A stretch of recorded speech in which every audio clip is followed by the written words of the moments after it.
জনজাতিদের ইতিহাস, জমির অধিকার, রাজনৈতিক অধিকার, অর্থনৈতিক উন্নয়ন, পরিচিতি, সাংস্কৃতিক, ভাষা ইত্যাদি বিষয়গুলোতে শনিবার ঐতিহাসিক ত্রিপাক্ষিক চুক্তি সম্পন্ন হয়েছে ভারত সরকার, ত্রিপুরা সরকার এবং তিপ্রামথার মধ্যে।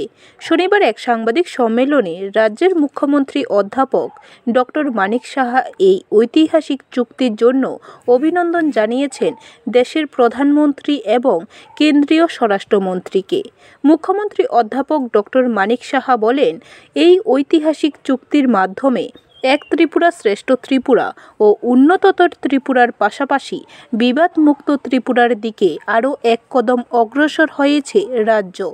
এই ঐতিহাসিক চুক্তি সম্পাদনের লক্ষ্যে খুব শীঘ্রই কাজ শুরু হবে বলে আশ্বস্ত করেন মুখ্যমন্ত্রী।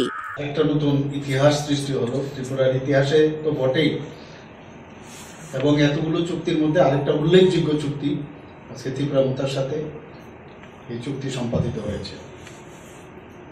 এবং এতে করে আমাদের ত্রিপুরাতে আমরা যেটা বারবার বলছি, যেখানে আমরা জাতি জনজাতি আমরা সবাই মিলে একসাথে ত্রিপুরাকে এক ত্রিপুরা শ্রেষ্ঠ ত্রিপুরা আমরা বানাতে চাই, সেটা কিন্তু এই চুক্তির পরিপ্রেক্ষিতে আমি বলবো আমরা এক ধাপ কিন্তু আমরা এগিয়ে গেলাম।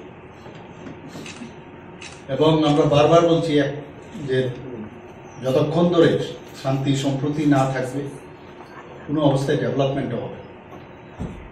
তো সেই দিক দিয়ে বিচার যদি আমরা করি, মাননীয় গৃহমন্ত্রীজি বলেছেন যে আজকের দিনটি সত্যিই একটা ঐতিহাসিক। এবং আমরা দেখেছি আগে দেখতাম যে নর্থ ইস্ট মানে একটা উগ্রপন্থীদের একটা আনাগোনা, উগ্রবাদ, যেন মনে হচ্ছে যেন এখানে উগ্রবাদের মাধ্যমেই এই নর্থ ইস্ট চলবে, এবং নানা রকম বিবাদ এই নর্থ ইস্টের মধ্যে থাকতো। ত্রিপুরাও এর মধ্যে আমরা সবাই জানি যে এনএলএফটি থেকে আরম্ভ করে বিভিন্ন সময় বিভিন্ন উগ্রবাদী সংগঠন এখানে ছিল,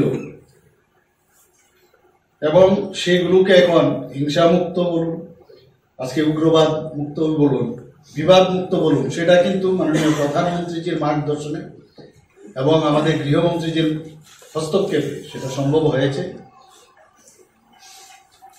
এবং ত্রিপুরায় শুধু নয়, সারা নর্থ ইস্টার্ন রিজিয়নে যারা এই বিশ্বাস করতেন তারা কিন্তু আজকে মূল স্রোতে ফিরে এসেছেন। বিভিন্ন সময়ে আপনারা দেখেছেন এর মধ্যেও অনেকে যারা এই উগ্রপন্থা ছাড়তে পারেননি, এখনো কিন্তু টাইম টু টাইম ওরা কিন্তু সারেন্ডার করছেন, মূল স্রোতে ফিরে আসছেন। ব্যুরো রিপোর্ট, খবর ত্রিপুরা।